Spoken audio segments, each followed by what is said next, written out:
from normal cruise to ocean impact. In just 4 minutes.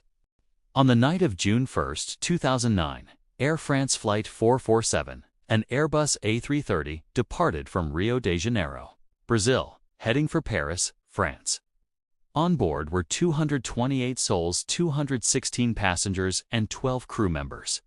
The flight began like any other, a routine transatlantic journey over the dark expanse of the Atlantic Ocean.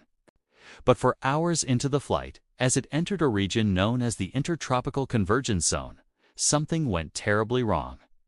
The plane vanished from radar screens, leaving behind a chilling silence and a mystery that would take years to unravel.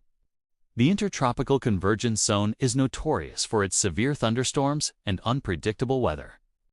As Flight 447 navigated through this area, its autopilot suddenly disengaged. The pilots were now flying the massive jet manually in near-total darkness through turbulent clouds and with failing instruments. What happened in those critical next few minutes would become the central question of one of aviation's most complex investigations. Without any distress call, the world was left to wonder.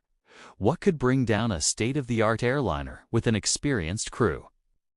An unprecedented search and rescue operation was launched.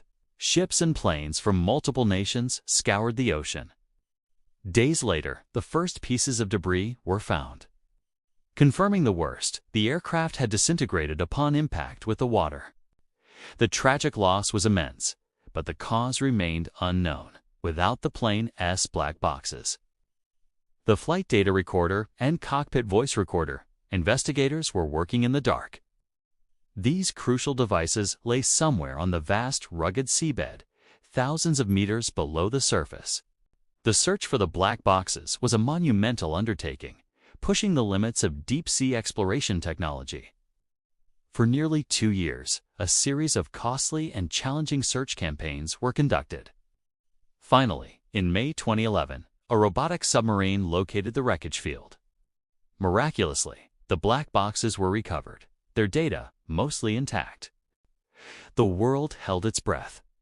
The voices and data from the flight's final moments were about to tell their story. The data revealed a shocking sequence of events.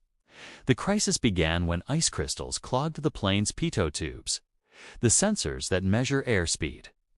This caused the airspeed indicators to become unreliable and the autopilot to disconnect.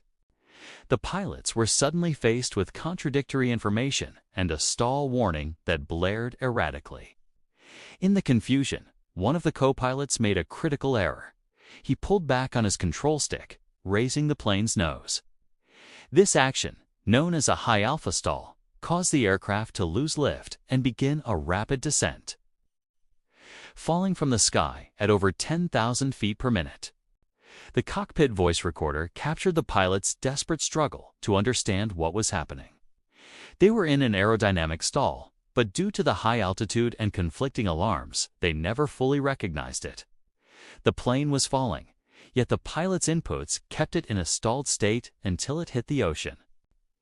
The investigation concluded that the tragedy was a result of a cascade of failures. A technical malfunction with the pitot tubes, followed by the flight crew's inability to correctly identify and recover from the subsequent aerodynamic stall. The lessons learned from Air France 447 have had a profound impact on aviation safety. Pilot training programs worldwide were updated to include high-altitude stall recovery simulations and to emphasize the importance of manual flying skills. The design of pitot tubes was improved to be more resistant to icing. This tragic event serves as a solemn reminder of the complex interplay between technology, human factors, and the unforgiving forces of nature. It underscores the continuous need for vigilance and improvement in the quest to make air travel the safest it can be. Thank you for watching. If you found this documentary informative, please like and subscribe for more stories from aviation history.